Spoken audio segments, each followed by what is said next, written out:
P T I کی موجودہ قیادت پر تحفظات کا اظہار کیا جا رہا ہے۔ بخاری صاحب، اب یہ کہا جا رہا ہے کہ علیمہ خان صاحبہ کو مشورے دیے جا رہے ہیں کہ آپ پارٹی کو ٹیک اوور کریں، تو یہ جو سب کچھ چل رہا ہے، آپ کو کیا لگ رہا ہے کہ کون جا رہا ہے پھر پارٹی کو ٹیک اوور کرنے؟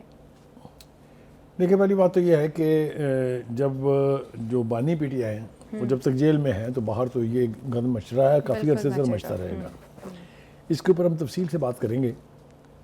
اگر آپ نے بس یہاں سے شروع کر دیا تو چلیں یہاں سے شروع کر لیتے ہیں۔ دیکھیے، گزارش یہ ہے کہ پارٹی کے اندر اب یہ ہو رہا ہے کہ کہاں جائیں، کدھر جائیں، کون سا راستہ ہے۔ وہ گانا ہے نا، جاؤں کہاں بتائے دل والی صورتحال ہے۔ جی جی، کوئی کچھ کہہ رہا ہے، کوئی کچھ کہہ رہا ہے، یعنی بشریٰ کے سپوکس پرسن ہونے پر جھگڑا ہے دو بڑی اہم خواتین کا۔ جی، ایک مسرت چیمہ، وہ کہہ رہی ہیں کہ جی مجھے تو بانی نے اپوائنٹ کیا جی بشریٰ کا سپوکس پرسن۔ مشال یوسف جی کہہ رہی ہیں ہیل ود یو، مجھے کیا ہے بشریٰ بی بی نے اپنا سپوکس پرسن۔ بالکل۔ آپ مجھے بتائیں، کیا یہ بات پارٹی سے باہر آنی چاہیے؟ کیا اس بات سے پارٹی کا کوئی امیج بہت اچھا بنے گا؟ تو اب ایک مجھے یوں لگ رہا ہے کہ اب لڑائی یہ ہے کہ پارٹی میکے جائے گی یا سسرال جائے گی۔ اچھا، ٹھیک ہے نا جی، ہاں، لڑائی میں تو کیا کچھ کہہ اس رہا ہوں، قسم کی ہی چل رہی ہے۔ ٹھیک ہے۔ دوسری بات یہ ہے کہ میرے خیال سے ضرورت اس بات کی ہے کہ ان دونوں بیویوں کو جا کے بشریٰ سے ہی پوچھ لینا چاہیے کہ بھائی ہم میں سے کون آپ کا سپوکس پرسن ہے۔ بالکل بہتر یہی ہے۔ اور دوسری بات یہ ہے کہ جو اس طرح کی لڑائیاں ہیں، اس سے پارٹی کا امیج تو خراب ہوتا ہی ہے، بانی پی ٹی آئی کے امیج پر بھی بہت نیگیٹو اثرات اس کے پڑتے ہیں، کیونکہ سب کا رابطہ ہے ان سے، سبھی ملتے ہیں۔ مشال یوسف بھائی 3 دفعہ اوپر نیچے ملنے گئی ہیں، علیمہ باجی جو ہیں ان کی ملاقات تو ہر ملاقات والے دن ہوتی ہے۔ تو اگر اتنے قریب انٹریکشن کے باوجود بھی اتنا بڑا کنفیوژن ہے کہ دو خواتین کو یہی نہیں پتا کہ کون سپوکس پرسن ہے، تو یہ بڑی میرے خیال سے ظلم کی بات ہے۔ بالکل بخاری صاحب، یہ بھی ایک نیا تنازع ہے جو کھڑا ہو رہا ہے پی ٹی آئی میں۔ تو آپ کو نہیں لگتا کہ بیرسٹر گوہر جو کہ پارٹی کے چیئرمین ہیں، ان کو یہ معاملات دیکھنے چاہیے، یہ جو چیزیں چل رہی ہیں پارٹی کے اندر کہ کون پارٹی کو لیڈ کرے گا یا ٹیک اوور کرے گا، وہ دیکھیں ان معاملات کو، ان کے کیونکہ بس بانی پی ٹی کی، آئی سے ڈائریکٹ تو ہیں وہ۔ میرا نہیں خیال کہ یہ ان کے بس کی بات ہے۔ جب دونوں کوٹ کر رہی ہوں کہ ہمیں بانی پی ٹی آئی نے بنایا ہے، تو ہو از بیرسٹر گوہر ٹو ڈیسائیڈ دس؟ چلیے جناب، یہ تو ایک ہو گیا، یہ تو پارٹی کے خلف شار کے اندر کی باتیں ہیں، یہ ہم اس سے پہلے بھی سنتے رہے ہیں۔ وکلا علیحدہ آپریٹ کرتے ہیں، جو فیملی کے 2 گروپ ہیں، ایک بیگم صاحبہ ہے، دوسری باجی سسٹرز ہیں، وہ علیحدہ آپریٹ کرتی ہیں۔ جو پارٹی کا پرانا جو صحیح جینوئن پولیٹیکل ایلیمنٹ ہے، اس کی سوچ کچھ اور ہے۔ جو وکلا ہیں اس کے اندر بھی گروپ ہیں، ایک حامد خان صاحب لیڈ کر رہے ہیں، دوسرا مروت صاحب کر رہے ہیں، تیسرا بیرسٹر گوہر کر رہے ہیں، وغیرہ وغیرہ۔ کون سا گروپ سٹرانگ ہے ویسے یہ تو دیکھیں، یہ اب ہمارے لیے طے کرنا بہت مشکل ہے۔ گروپ وہی سٹرانگ ہوگا جس کو براہ راست شفقت حاصل ہے بانی پی ٹی آئی کی، ایک تو یہ طے ہو گیا۔ اب آ جائیں، جو اصل بات ہم نے کرنی ہے وہ ہے جو یہ مذاکرات والی جو ہنڈیا چڑھ رہی ہے اور جس میں سے دھوئیں نکل رہے ہیں، یہ کس کروٹ اونٹ بیٹھے گا۔ ٹھیک ہے جی، پہلی بات تو یہ ہے کہ مذاکرات شروع ہو گئے، تمام حربے استعمال کر کے دیکھ لیے پی ٹی آئی نے، چاہے وہ لانگ مارچ تھا، چاہے وہ دھرنا تھا، چاہے وہ 2 دفعہ 3 دفعہ اسلام آباد پہ حملہ تھا، چاہے پنجاب اور کے پی کے کی لڑائی کی کوششیں تھیں، یہ سب کچھ کر کے دیکھ لیا، دال نہیں گلی۔ بانی پی ٹی آئی جیل کے جیل میں ہی ہے۔ لہٰذا اب مذاکرات کی ٹیبل اگر سج گئی ہے تو پی ٹی آئی کو چاہیے کہ وہ اپنا وہ جو رویہ ہے یو ٹرن لینے والا، جس کو بانی پی ٹی آئی سمجھتے ہیں کہ یہ بہت بڑی خوبی ہے، اس سے مذاکرات کی یہ بیل کبھی مڈے نہیں چڑھے گی۔ جب آپ ایک بات کر کے مکر جائیں، پہلے آپ نے کہا ہم لکھ کے نہیں دیں گے، پھر آپ نے کہا ہم لکھ کے دیں گے، پہلے آپ نے کہا ہم تیسرے راؤنڈ میں بھی نہیں آئیں گے، پھر آپ آ گئے، تو مطلب کہنا کہ یہ اب بیک اینڈ فورتھ والا جو معاملہ ہے یہ ختم ہونا چاہیے، ایک بات۔ دوسری بات یہ ہے کہ ایسے لگتا ہے اب پی ٹی آئی کو پھر سے یہ امید پیدا ہو چلی ہے کہ ہمارے جو رابطے فوج کے ساتھ ہوئے ہیں اس سے کوئی نہ کوئی راستہ نکلے گا۔ حکومت اسی لیے ریلکٹنٹ ہے، اسی لیے سلو رسپانسز ہیں اس کے، کہ وہ کہتے ہیں اچھا یہ تجربہ کر کے دیکھ لیں، اچھا ٹھیک ہے۔ اسی لیے جو ڈیڈ لائنز دی تھی، نہ وہ اس کو مان رہے ہیں، نہ وہ یہ وعدہ کرنے کے لیے تیار ہیں کہ جی یہ مذاکرات کا چوتھا راؤنڈ جو ہے وہ آپ کی دی ہوئی ڈیڈ لائن کے مطابق ہوگا۔ آپ کو پتہ پی ٹی آئی نے اب ڈیڈ لائن 31 جنوری کی بجائے 27 جنوری کر دی ہے، 4 دن کم کر دی ہے۔ وہ جس طریقے سے دھمکا رہے یا زبردستی اپنی بات منوانا چاہ رہے ہیں، حکومت کو یہ اچھی طرح پتہ ہے کہ ان کے پاس نہ وہ اسٹرینتھ ہے، نہ ان کے دا پاور دیٹ بی کے ساتھ تعلقات کی نوعیت ایسی ہے کہ ہمیں اس کا پریشر فیل ہو۔ یہ میں آپ کو بالکل کنوکشن کے ساتھ کہہ رہا اچھا بخار صاحب، حکومت تو کہہ رہی ہے کہ ہم 7 روز میں ٹھیک ہے جواب دیں گے، اور بیرسٹر گوہر صاحب کہہ رہے ہیں کہ اگر جوڈیشل کمیشن نہیں بنتا تو ہم چوتھے سیشن کا حصہ ہی نہیں بنیں گے. ٹھیک ہے. مطلب مذاکرات کا حصہ بننے بنانے کے نہیں جا حوالے رہے. سے زینب جو حکومت ہے اس کی پوزیشن بالکل واضح ہے کہ جو کیسز ملٹری کورٹ سے سزا ہو چکے ہیں، جو کیسز اس وقت مختلف عدالتوں میں ہیں، اس کے اوپر کمیشن نہیں بن سکتا. ٹھیک ہے. اب عقل مند را اشارہ کافی ہے، ان کو سمجھ لینا چاہیے تھا کہ حکومت نے کمیشن کوئی نہیں بنانا. ٹھیک ہے. اگلا مرحلہ جو ہے وہ اس سے ڈینجرس ہے. فرض کریں حکومت کہتی ہے اچھا جی ہم کمیشن بنا رہے ہیں، پھر وہ کہیں گے جناب اس کا سربراہ جو ہے وہ آپ بنا دیں ہماری مرضی کے چیف، اس کو جس نے چیف جسٹس بننا تھا منصور علی شاہ کو. ول دا گورنمنٹ ایکسیپٹ دیٹ؟ پھر وہ کہیں گے جو نئے ججز آئے ہیں ہائی کورٹ میں وہ اس کیس کو نہ سنیں. ول دا گورنمنٹ بچ ٹو دس؟ تو یہ ساری ڈیمانڈ جو ہے، دیکھیں ایک اور موو نہیں چلی ہے پی ٹی آئی میں، وہ یہ ہے کہ اپوزیشن کو ساتھ لے کے چلیں جی. مطلب اب حال یہ ہو گیا ہے کہ پی ٹی آئی کی قیادت جو ہے مصطفیٰ کھوکھر کے گھر چلی گئی ہے. پی ٹی آئی کی قیادت جو ہے شاہد خاقان عباسی کے گھر چلی گئی ہے، جس کو کل تک گالیاں دیتے تھے اور وہ ان کو دیتا تھا. جب وہ لائلس تھے نواز شریف صاحب کے تو ان کا رویہ یاد ہے نا آپ کو، پی ٹی آئی کے بانی اور پی ٹی آئی کے حوالے سے. یہ ان کی حالت ہے ماضی. اچھا یہ کیوں یہ تجربہ کامیاب نہیں ہوگا؟ آئیے چلتے ہیں ان کی 4 سال کی حکومت میں.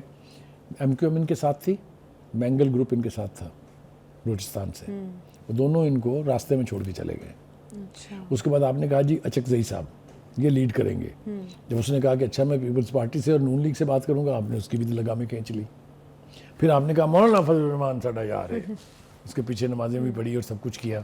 بعد میں جب انہوں نے ووٹ دے دیا ادھر تو اس کو بھی آپ نے لیڈروں نے تو ان کی ایسی تیسی کرنی شروع کر دی تھی. وہ تو بانی نے لاسٹ منٹ پہ کہا کہ ابھی رک جائیں شاید ضرورت پڑے ان کی. ٹھیک ہے جی. تو پی ٹی آئی کو سیاسی پارٹیوں کی حمایت کیسے حاصل ہوگی؟ کیونکہ وہ اپنے الفاظ پر خود ہی کھڑے نہیں ہوتے، پیرا نہیں دیتے اس بات کا جو وہ وعدے کرتے ہیں. اچھا بخاری صاحب، پھر اس کا مطلب یہ ہے جس طرح سے آپ ابھی بات بھی کر رہے تھے کہ پی ٹی آئی یہ سب کچھ اس لیے کر رہی ہے کہ ان کے اسٹیبلشمنٹ کے ساتھ بھی مذاکرات چل رہے ہیں، یا انہیں کوئی امید ہے اسٹیبلشمنٹ سے؟ مختلف امیدوں پر جی رہے ہیں. ان مذاکرات کا آپ نے دیکھا کہ ابھی حال ہی میں پرائم منسٹر صاحب کو بریف کیا گیا، ذرائع سے خبر آئی تھی کہ نہیں جناب ایسی کوئی سیاسی بات اس میٹنگ میں نہیں ہوئی ہے. پھر انہوں نے امیدیں لگا لی آ گیا ٹرمپ ساڈا یار ہے. تو آپ نے دیکھا وہ گرنیل صاحب جو ہیں انہوں نے ایک جو ٹویٹس کی تھی اس کے اوپر کیا جشن منائے گئے تھے. جب آپ اس طریقے سے اپنی امیدیں جو ہیں وہ مختلف حوالوں سے وابستہ کرتے رہیں گے. وہ اس لیے امیدیں لگا رہے ہیں نا، انہیں لگتا ہے کہ جیسے ٹرمپ پہ بہت سارے کیسز تھے، جو جس قسم کا سلوک امریکن گورنمنٹ نے ٹرمپ کے ساتھ کیا، ویسی صورتحال جو ہے عمران خان کی ہے. یہ پی ٹی آئی کے جو لوگ ہیں وہ شاید اس وجہ سے سملیرٹیز بنا کے پہلی بات تو یہ ہے کہ جس ملک کو آپ نے ایبسولوٹلی ناٹ کہا تھا اس کے کسی بھی لیڈر یا کسی بھی بیان سے امید وابستہ کرتے ہوئے مجھے تو سن کے شرم آتی ہے، مجھے باقی کا نہیں پتا، میں اس سے آگے نہیں جاؤں گا. دوسری بات یہ ہے سارے آپشنز آپ نے استعمال کر لیے. سول نافرمانی آپ نے استعمال کر لی، ترسیلات بند کرنے کا آپ نے کہہ دیا، چڑھائی آپ نے کر دی دارالخلافہ پہ. Nothing has worked. The government hasn't been shattered. ٹھیک ہے. اچھا جی. دوسری بات یہ کہ جتنے بھی آپشن آپ نے استعمال کیے this is all equal to 0 + 0 + 0 is equal to 0. کچھ نہیں ہوا، وہیں کھڑی ہیں بات چیت. ٹھیک ہے جی. رانا ثناءاللہ صاحب جو ہیں انہوں نے ایک مزے کی بات کہی. انہوں نے کہا ان سب سے جو آپ بات کر رہے ہیں، کوئی ایک بندہ انڈیویجول ہے، کوئی 2 ہیں، کوئی 4 ہیں، ہم بھی تو سیاسی جماعتیں ہیں نا. پیپلز پارٹی نون لیگ بڑی جماعتیں ہیں نا. کہتے ہیں ہم سے بھی بات کر کے دیکھ لیں شاید کوئی راستہ نکل ہی ہے. وہ کہتے ہیں پولیٹیکل جماعتوں کے پاس اختیار ہی نہیں. یہ بھی دیکھیں نا، پھر آپ چھنکنا بجانے کے لیے بیٹھے ہیں ان کے ساتھ بات چیت کرنے، جب ان کے پاس اختیار نہیں ہے کوئی. میں وہی تو کہتا ہوں کہ which part of the statement should we trust. اپنی اسٹیٹمنٹ تو واضح رکھیں کہ کس سے مذاکرات کرنے ہیں، پھر انہی سے کریں. تو یہ ہے صورتحال جناب اس وقت. اچھا بخاری صاحب، جس طرح سے آپ نے بات کی ہے کہ سارے آپشنز جو ہے پی ٹی آئی اویل کر چکی ہے، اب یہ آخری آپشن شاید کہیں نہ کہیں مذاکرات والا ہے، اور پھر بھی پی ٹی آئی مذاکرات والے آپشن کو بھی اس طرح سنجیدہ نہیں لے رہی. ان کی توجہ پارٹی کی طرف یہ ہے جو پارٹی میں ترجمان کون بنے گا یا پارٹی کو ٹیک اوور کون کرے گا. تو اس قسم کی چیزوں پہ تو توجہ دینی نہیں چاہیے. ابھی تو تمام تر توجہ پی ٹی آئی کی مذاکرات پہ ہونی چاہیے، کیونکہ بانی پی ٹی آئی باہر آئیں گے تو کوئی راستہ فوکسڈ ہونا چاہیے. اپروچ فوکسڈ ہونی چاہیے، ہے وائر نہیں جانا چاہیے. چھوٹے چھوٹے پارٹی کے اختلافات جو ہیں ان کو ہوا نہیں دینی چاہیے، ان کو باہر نہیں آنے دینا چاہیے. کیونکہ جب یہ باتیں باہر آتی ہیں تو پارٹی کے ہالو ہونے کا اور ویک ہونے کا لوگ اندازہ لگانے بیٹھ جاتے ہیں. اچھا بخاری صاحب، جو صورتحال بن رہی، کیا لگ رہا ہے آپ کو پی ٹی آئی کا جو چوتھا مذاکرات کا سیشن ہونا ہوگا؟ میں اس بارے میں بہت پہلے بہت کیٹیگوری سیشن ہوگا کہ یہ نہیں ہوگا؟ کیونکہ ابھی تو اگر وہ اپنی ضد پر اڑی رہی، انہوں نے جواب دینا ہے 28 کو. اچھا. انہوں نے کہا ہے 27 آخری تاریخ ہے، تو آپ خود ہی طے کر لینا. جب دونوں وائڈ اپارٹ کھڑے ہوئے ہیں تو کیسے میٹنگ پوائنٹ آئے گا؟ میں اس کے خلاف بالکل بھی نہیں ہوں. میں پھر کہہ رہا ہوں کہ اگر انہوں نے آپس میں بیٹھ کے مسائل حل نہ کیے تو پھر تیسری قوت کو کرنا پڑیں گے.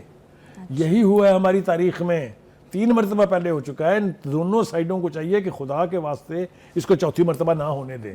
میں اس سے زیادہ کیا کہوں، مجھے بتائیے. بالکل ٹھیک ہے بخاری صاحب، سیاسی استحکام آئے گا اس وجہ سے جب آپ مذاکرات کریں گے. گورنمنٹ کہہ رہی ہے آپس کہ میں ہم بیٹھ کے طے کریں گے تبھی سیاسی استحکام آئے گا، ورنہ وہی ہوتا رہے گا جو ہمارے ساتھ اتنے سالوں سے ہو رہا ہے.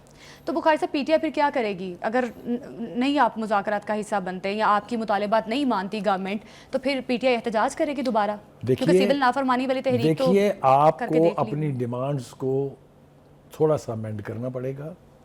آپ ڈویبلز پر جائیں جو ہو سکتا ہے. میں آپ کو ایک مثال دیتا ہوں، ایک مثال دیتا ہوں آپ کو. آپ جب مل کے آتے ہیں جیل سے تو ہمیں کہتے ہیں کہ ہمارا لیڈر بہت سٹرونگ کھڑا ہے، اس نے کہا ہے مجھے کوئی ڈیل نہیں چاہیے، مجھے کوئی ڈیل نہیں چاہیے، میں عدالتوں سے انصاف لوں گا. Is that right? تو پھر وہ بانی کو رہا کروں کے بینر کیوں لگتے ہیں؟ پھر پارلیمنٹ کے اندر احتجاج کیوں ہوتا ہے؟ تو مجھے بتائیں وچ پارٹ؟ کیونکہ وہ یہ بھی پی ٹی آئی کہتی ہے کہ حکومت کہتی ہے کہ جو بانی پی ٹی آئی پہ کیسز ہیں وہ عدالتی طریقہ کار سے ختم ہوں گے.